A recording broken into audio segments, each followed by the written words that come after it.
If you ran into Amari Cooper or Breece Hall or both like I did, I'm sorry for how your season ended, but if you're still here, if you're still in the race, we still have work to do. Let's get into it. Starting off here with the player of the week, the fantasy player of the week, of course, and like I mentioned, it is Amari Cooper. 250 plus yards, the most in a single game receiving yards from a Cleveland Brown in NFL history. Of course, monster day there from number 2, but 2 touchdowns to go along with his jersey number, 55 fantasy points, and of course, he was the number 1 scorer on the week. It's not often you have those 50 plus point performances. But kicking off here at the quarterback position, and we're going to start with Amari Cooper's quarterback in Joe Flacco. Of course, I never would have believed you if going into championship weekend prior to the year, you said Joe Flacco is going to be a must-add quarterback. I wouldn't have believed you, but here we are. As 4 weeks as the starter for the Cleveland Browns, he's 3-1, and he hasn't scored less than 20 fantasy points in a single game. He's averaging, I think, around 25 fantasy points per game in that stretch. He's a top 5 quarterback in that stretch as well. I know it's going to be a tough matchup this Thursday, of course, against the New York Jets, but if you need a quarterback, don't think twice. Joe Flacco is your guy going forward. But some other guys here. Jake Browning, of course, going into last weekend, he was the quarterback 2 overall throughout the last month of the season, and he's been on your waivers.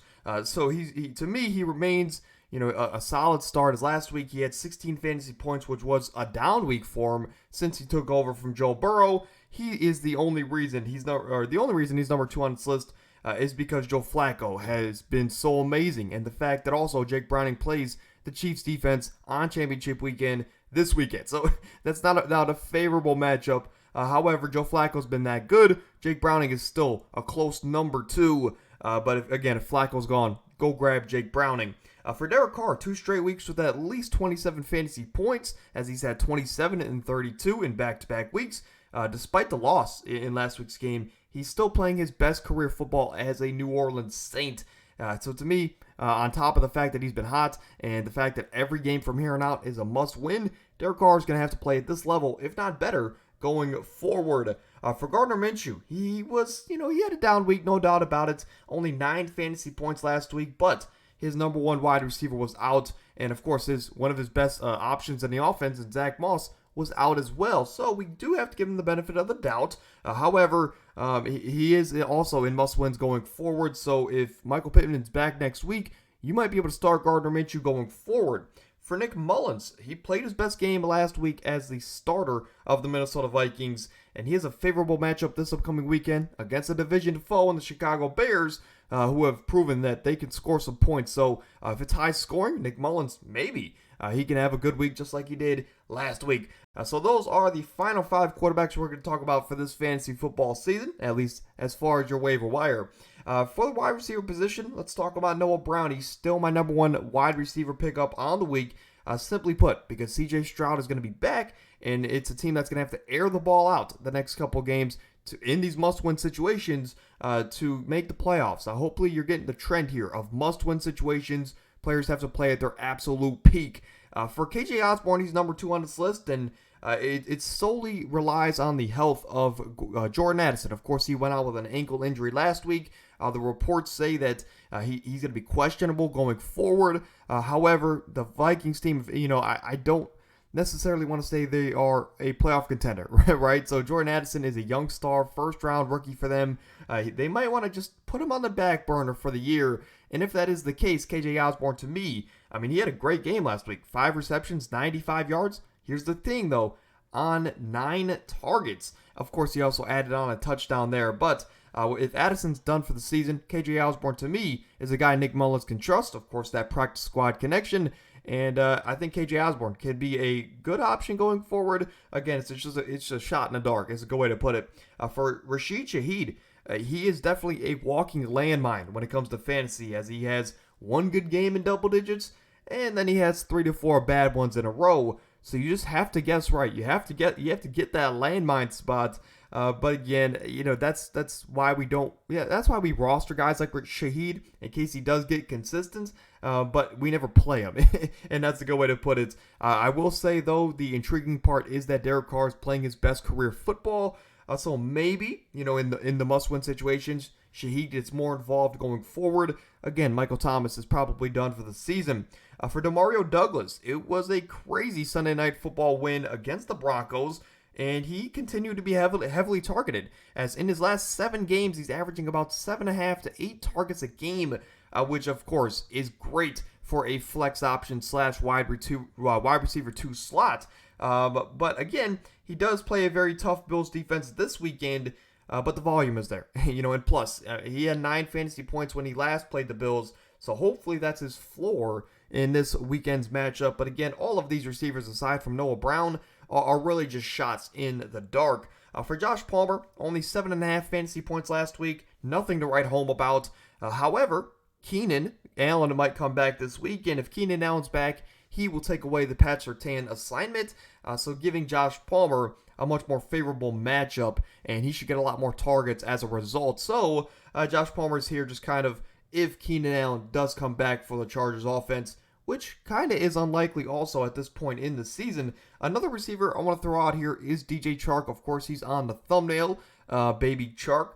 Of course, if you guys know, you know. However, DJ Chark, he had his best game as a Panther, and Bryce Young is turning that switch. He just had his best game as well, and he's playing really good football as a result. So, if you believe that offense can continue, again, DJ Chark is just another throw. It's a shot in the dark for this upcoming weekend. At the tight end position, we're going to start off with Chig Okonkwo, and I think this is someone you can pick up and start this weekend. And of course, if you see that green box, that means I think you can pick him up and start him this weekend. So guys like Joe Flacco, Jake Browning, if you need a quarterback, those are your guys. Noah Brown, if you need a flex play, he is a good starting option. But then at the tight end, we know it's kind of a Russian roulette when it comes to these guys. But Chig Okonkwo and Juwan Johnson, I think if you don't have an elite option, these guys could be starting tight ends this weekend.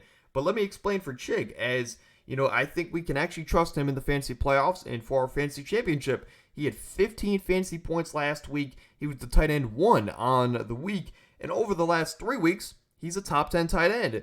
So I like my chances this weekend, against a Texans defense who's bottom 5 against the tight end position. And I guess I was wrong about Ryan Tannehill. So I'll eat my words. Maybe he can produce fantasy relevant players this late into the season. For Juwan Johnson, he's currently averaging about 11 fantasy points per game over the last 2 weeks. Coincidentally, that's when Derek Carr has flipped that switch and played his best career football. So to me, if Derek Carr can play like this, you want options in this offense in must-win scenarios, especially options he can trust. So Juwan and Chig Okonkwo, 2 very good tight end options this weekend that you could possibly start for your fantasy title. For Gerald Everett, if you want the safest option here, a guy with just a low floor, low ceiling, it's Gerald Everett. To me, he, over the last 5 games, he's averaging about 8 fantasy points a game on 7 targets a game. So the volume is there. And this week, he plays, the best matchup for the tight end position in the Denver Broncos. So to me, everything is in the cards for Gerald Everett. Maybe you can make the case that he is the best option to start on this list. But we're going for upside here in the fantasy title game. For Tucker Kraft, he's the tight end 6 over the last 2 weeks, averaging exactly 4 receptions for 60 yards on 6 targets a game. Again, that's his exact stat line the last 2 weeks. But of course, 2 weeks ago, he had a touchdown as well. But just like Juwan Johnson, every game is a must-win from here on out for this Packers team. So you want guys the quarterback can trust. And to me, Jordan Love trusts Tucker Kraft, as we've seen the last couple of weeks. And finally, Logan Thomas, 13 fantasy points last week. A very up and down season for Logan Thomas. But he plays San Francisco this week. It's not a great matchup at all. But if you pick up Logan Thomas and you start him, you're really just hoping that, if Washington's down a bunch of points late in the game, you get a lot of garbage time points. So that's kind of what you're shooting for if you grab Logan Thomas. But finally here at the running back position, and someone that's not on the list, but he would be number 1, is Zamir White. And it's solely for the fact that I do believe Josh Jacobs will be back this upcoming weekend. But if he's not, Zamir White will be number 1 on this list. Go get Zamir White. So I guess it depends. Do you think Josh Jacobs is going to recover from this quad/illness injury?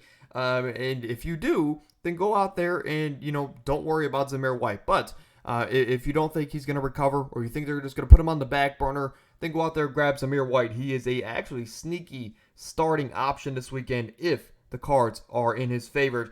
But for the other guys here, Tyler Algier, of course, last week he had a good week, 16 fantasy points, and And out of all the running backs on the waivers, I think you can trust Algier more than any of them, given that Arthur Smith does like to give him consistent volume. So to me, I guess just based off of the consistency factor, he's number one for the running back pickups. For Tajay Spears, 12 fantasy points last week, and the best part of it, to me, was that he didn't do it with a touchdown, right? Which we see these backup running backs do, where they score a touchdown, and, it looks like they scored 12 to 15 fantasy points.